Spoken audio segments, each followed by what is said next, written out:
Muy buenas tardes, estimados profesores, compañeros y compañeras. Bueno, en esta oportunidad vamos a dedicar algunos minutos a reflexionar, ¿cierto?, acerca de cuatro textos que han sido asignados, ¿cierto?, en este bloque, es el bloque 2 de nuestros cursos que estamos llevando, ¿cierto? Desarrollo humano y teorías del aprendizaje y también educación para la diversidad. Voy a mencionar los textos para comenzar y luego vamos a ir refiriéndonos uno por uno, ¿cierto? De forma breve, de forma resumida. El primer texto que vamos a mencionar, que voy a indicar, es el texto de aprendizaje cooperativo, ¿cierto? El segundo texto que tenemos acá es aprendizaje y desarrollo humano. El tercer texto es el enfoque sociocultural en el diseño y construcción de una comunidad de aprendizaje. Y el cuarto texto son los estudios de calidad de vida, alternativa de educación basada en la investigación. Entonces, retomemos y partamos con nuestro análisis, ¿cierto?, del primer texto, aprendizaje cooperativo. ¿Cuáles son las ideas principales que debemos comprender sobre el aprendizaje cooperativo? Primero, cierto que el aprendizaje cooperativo promueve el trabajo en equipo, un asunto, cierto, que es fundamental, ¿verdad?, en el tema de la educación ya en aula, ¿verdad?, con alumnos, alumnas, estudiantes, ¿cierto? Lo otro, que es un desafío, ¿cierto?, para la práctica docente.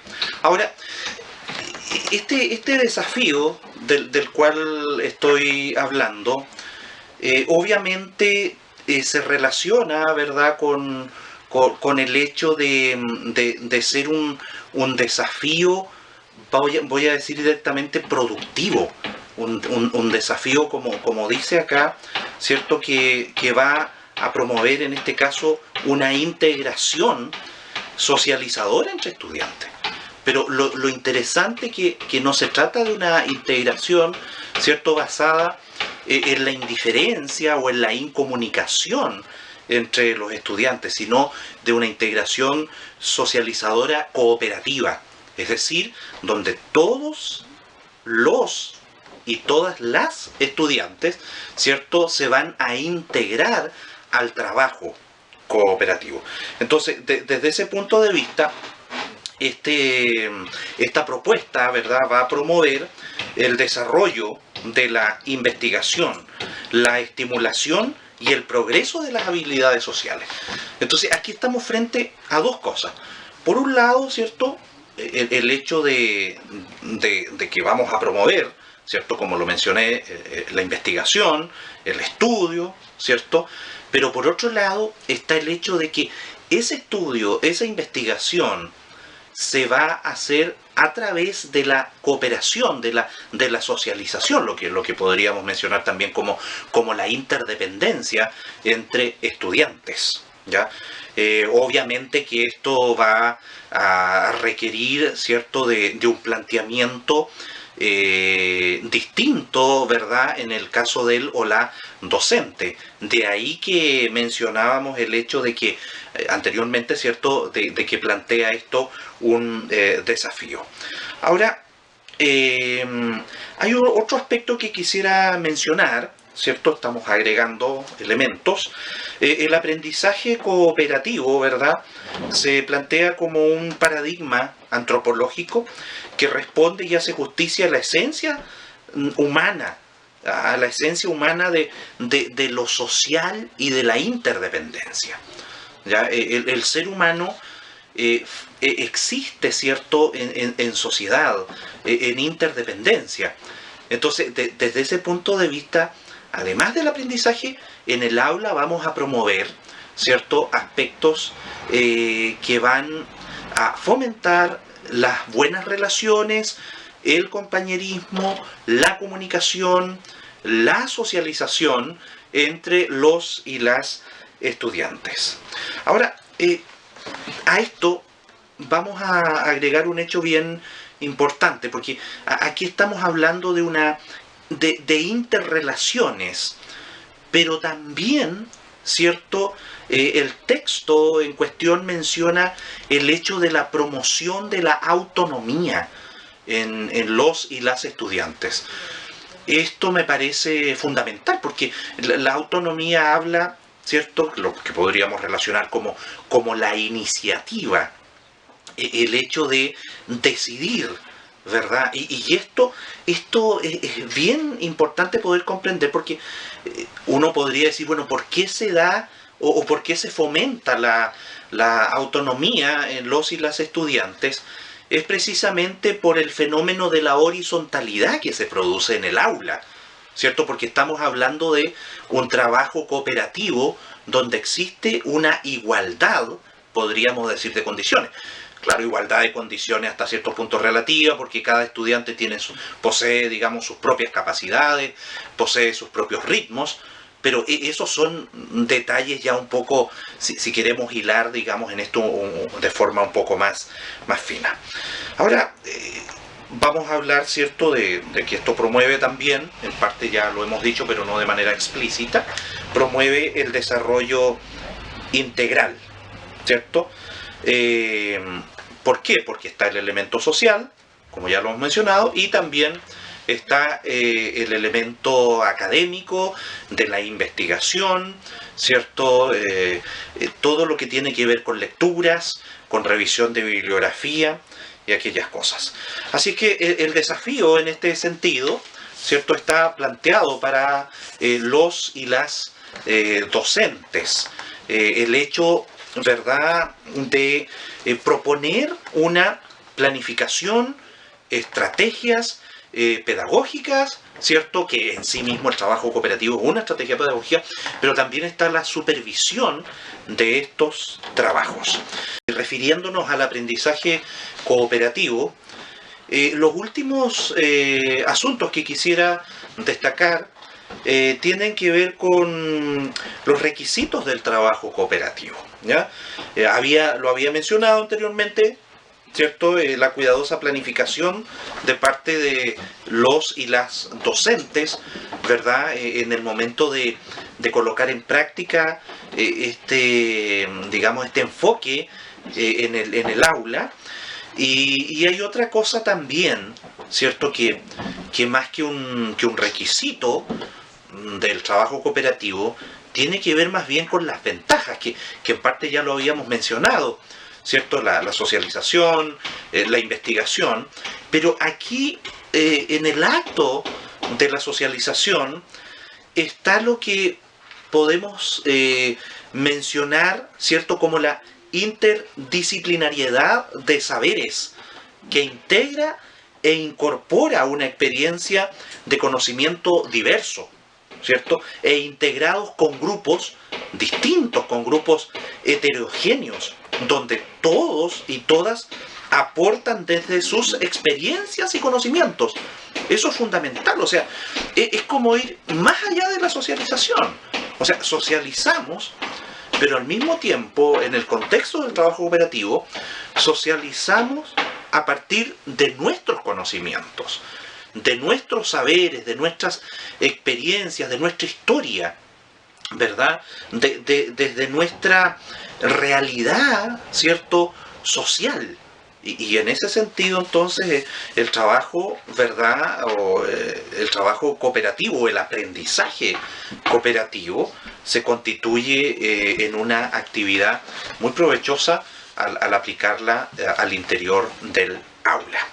Bien, llegamos hasta ahí entonces con nuestro análisis, ¿cierto?, y comentarios acerca del primer documento que les mencioné, y vamos a pasar ahora al segundo documento. Lo tengo por acá, ¿verdad? Aprendizaje y desarrollo humano. Bueno, sobre el tema del desarrollo humano se ha discutido mucho, se han hablado muchas cosas.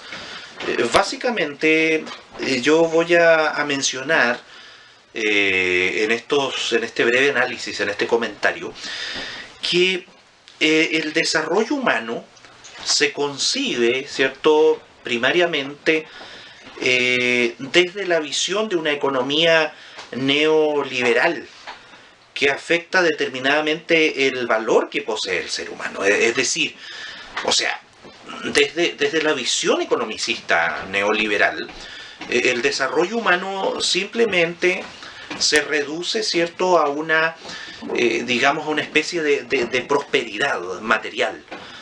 El desarrollo consiste en tener, en poseer bienes de consumo, no en ser, ¿cierto? Y bueno, y ahí entramos a una dimensión bastante compleja, podría decir, porque, ¿cierto?, con la preeminencia de una realidad de consumo, ¿cierto?, de la prevalencia del tener por sobre el ser, me parece, ¿cierto?, que nos estamos yendo en una dirección ética, ¿cierto?, que más bien va a atentar en contra de los valores que pueda transmitir una educación de carácter integral, ¿cierto?, como hablábamos anteriormente en el caso del aprendizaje cooperativo, ¿cierto?, donde se integra el compartir, el elemento social,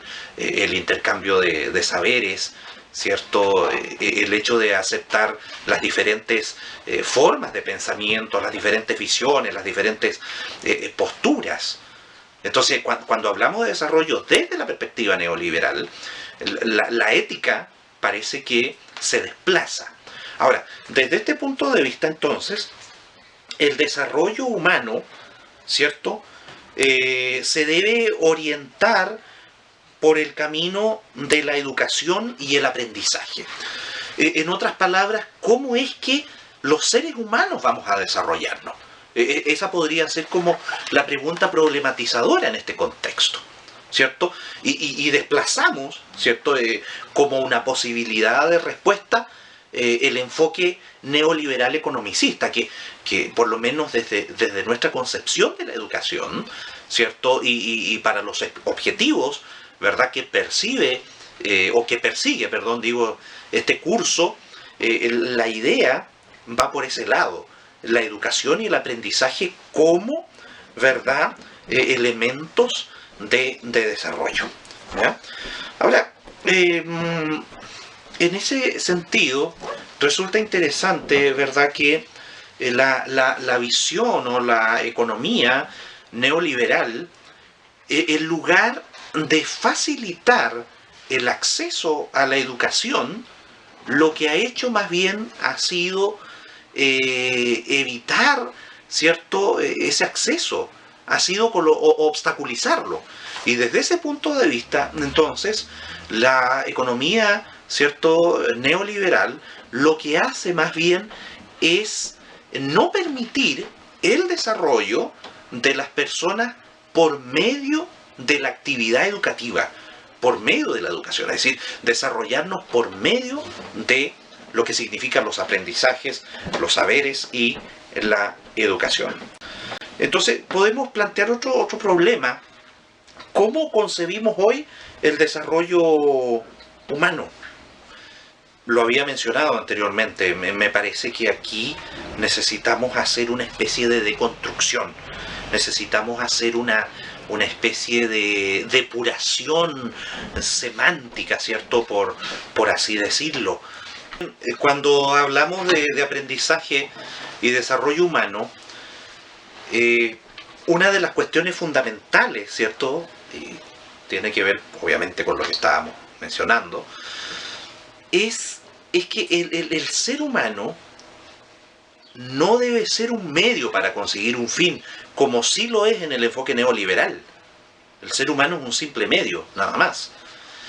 En este contexto, el ser humano, ¿cierto?, es fin en sí mismo, es centro y realidad última del desarrollo. Desarrollo que se va a producir por medio de la educación. obviamente en distintos aspectos. Ya hemos mencionado, ¿cierto?, anteriormente el aprendizaje cooperativo, ¿ya? Entonces, desde ese punto de vista, habrá desarrollo humano verdadero, ¿cierto?, profundo, de impacto, podríamos decir así, en la medida en que el ser humano sea centro y fin último de lo que es la educación, no un simple medio. Bien, vamos a ir a nuestro tercer documento que tenemos acá, el enfoque sociocultural en el diseño y construcción de una comunidad de aprendizaje. Si ustedes se dan cuenta, todos estos documentos están íntimamente relacionados. Y aquí, en esta parte, queremos mencionar que la educación, ¿cierto?, que busca, que pretende, que persigue un verdadero desarrollo humano, debe producirse en un contexto de comunidad. Y esto es bien importante. Pero ¿qué tipo de comunidad? De una comunidad con su propia identidad cultural. De ahí que hablamos de un enfoque sociocultural, porque ¿y por qué mencionamos esto? Bueno, esto puede traer varios temas, ¿cierto?, que salgan, que salten, ¿verdad?, al ámbito o a la palestra, por así decirlo, de la discusión. Porque esto significa el respeto, ¿cierto?, por cada una de las culturas existentes. En otras palabras, los aprendizajes, ¿verdad? Los aprendizajes serán relevantes, serán importantes, serán gravitantes, en la medida en que esos aprendizajes se produzcan en un contexto sociocultural determinado, en un contexto comunitario determinado, pero expresando de forma legítima, ¿verdad?, su cultura. No una realidad alterada, no una realidad trasplantada. Entonces, desde este punto de vista, los conocimientos, ¿verdad?, los aprendizajes, todo el saber, ¿cierto?, que pueda generarse, es legítimo en cuanto se genera a partir de realidades culturales insertadas, ¿verdad?, comunitariamente. Y esto me parece muy importante porque va a significar, ¿cierto?, una transversalidad y una legítima, o una legitimación, mejor digo, ¿cierto?, de todos los saberes, que necesariamente los y las docentes debemos estar dispuestos a abrirnos a esos saberes, a recibirlos y aceptarlos como conocimientos, como producciones, como saberes legítimos, ¿ya? Entonces, desde ese punto de vista, el aprendizaje, ¿verdad?, o el enfoque más bien sociocultural, reconoce como legítimos, ¿cierto?, todas las producciones. Esto en el tema de la educación me parece muy importante porque aquí entramos al hecho, ¿cierto?, a la discusión de lo que podría ser la interculturalidad, ¿verdad? Esa apertura hacia el reconocimiento de expresiones culturales distintas a las nuestras y por tanto distintas, ¿verdad?, y por tanto legítimas. Esto implica un desarrollo humano tremendamente importante, ¿verdad?, con el énfasis en valores muy fuertes y muy notables, ¿verdad?, énfasis muy notables en los y las estudiantes. Esto implica entonces, cuando hablamos de interculturalidad, implica necesariamente el ejercicio de descolonizar la educación, los saberes, ¿cierto? Y es un trabajo que debe ser hecho necesariamente por los y las docentes, para justamente llegar a lo legítimo de esas producciones socioculturales. Esto supone una riqueza muy importante en este sentido, en este contexto. Bien, aquí me gustaría referirme, ¿cierto? Hay dentro de los trabajos, ¿cierto? De las revisiones de textos, ¿cierto? De los resúmenes, de las lecturas que hemos hecho, me parece interesante lo siguiente que quiero mencionar. Voy a leer textual lo que podríamos calificar como la hipótesis fundamental de los enfoques socioculturales. Los enfoques socioculturales parten del supuesto de que las funciones mentales complejas tienen un origen social y están histórica y culturalmente situadas. Como consecuencia, colocan la relación aprendizaje y desarrollo al centro de las propuestas educativas.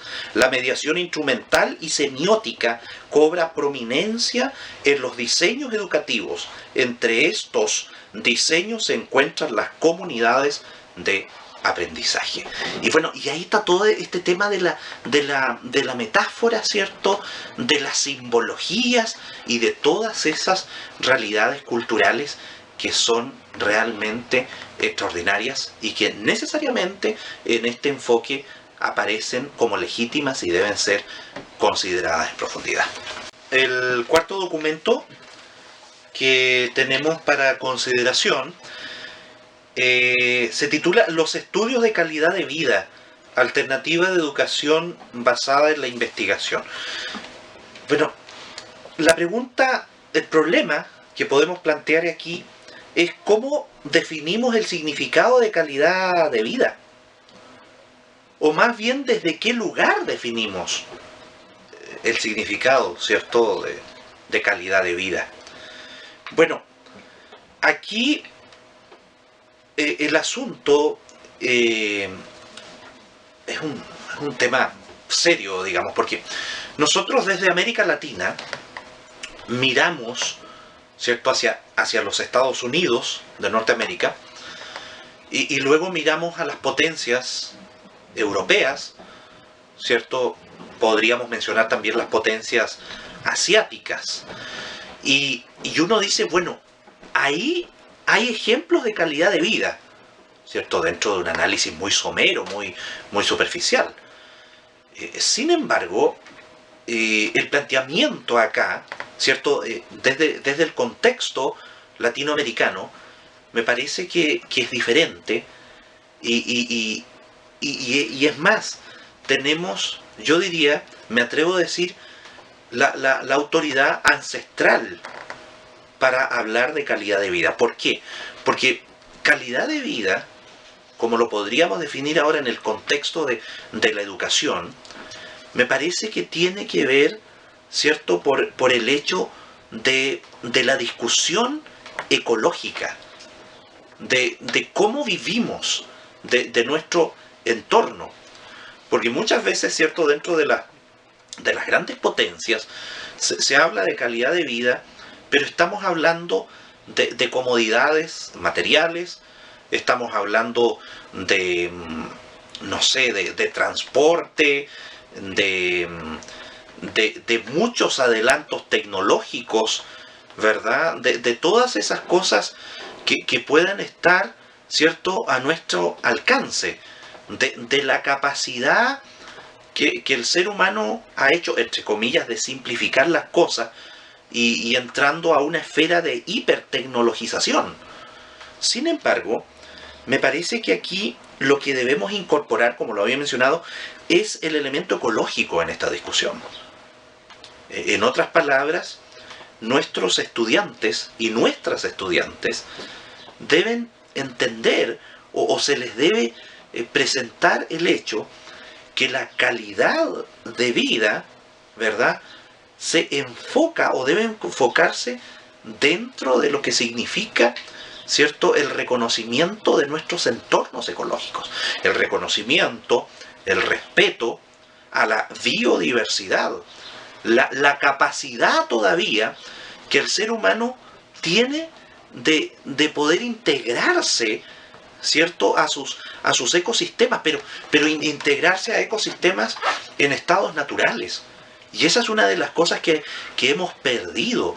La calidad de vida simplemente la hemos confundido y la hemos equiparado a tecnología, a comodidades, a adelantos, a una serie de cosas, siendo que nos olvidamos de la necesidad, ¿cierto?, es como decir, mejor lo planteo de una manera distinta, de dónde viene el oxígeno, cómo es posible que podamos respirar, la necesidad del aire puro. Ahí está el compromiso entonces ecológico. Se asegurará calidad de vida, aseguraremos salud en la medida en que nos integremos respetuosamente a nuestros entornos ecológicos. Por eso es que hablaba de un saber ancestral, ¿cierto? De ese saber ancestral, de profundo respeto y profunda devoción por el medio, ¿cierto? Por el medio ecológico de los habitantes de Abya Yala, ¿cierto? O de todos los pueblos precolombinos, ¿verdad?, que nos han dejado una herencia ecológica muy profunda, muy importante. Me parece que es necesario enfatizar, como lo creían los pueblos de Abya Yala, como lo vivían, como lo practicaban, esa pertenencia simbiótica con la tierra, acompañada, ¿verdad?, de una reverencia, de una sacralidad hacia el cuidado de la tierra. Eso es fundamental. Y ese enfoque en calidad de vida me parece que es gravitante a la hora de plantear, y retomo lo anterior, ¿cierto?, de plantear el desarrollo humano integral. Un desarrollo humano integral e integrado, ¿cierto?, dentro de un enfoque, ¿verdad?, de aprendizaje cooperativo, socializante, ¿verdad?, vinculante, heterogéneo y transdisciplinar, o transdisciplinario más bien, ¿cierto? Así que me parece que aquí, ¿cierto?, yendo a esto, volviendo más bien al origen, ¿verdad?, a esa sacralidad que los pueblos de Abya Yala le concedían a la tierra, me parece que encontramos aquí o estamos frente a un alto estándar de calidad de vida. De ahí entonces que la discusión y el tema ecológico sea fundamental en este debate de calidad de vida y educación. Así que todos estos elementos, ¿cierto?, todos estos 4 documentos que hemos analizado brevemente, me parece que adquieren una relevancia muy importante y que a los y las docentes nos plantea un verdadero desafío de cómo plantear, ¿cierto?, nuevos paradigmas en educación en este siglo XXI. Muchas gracias.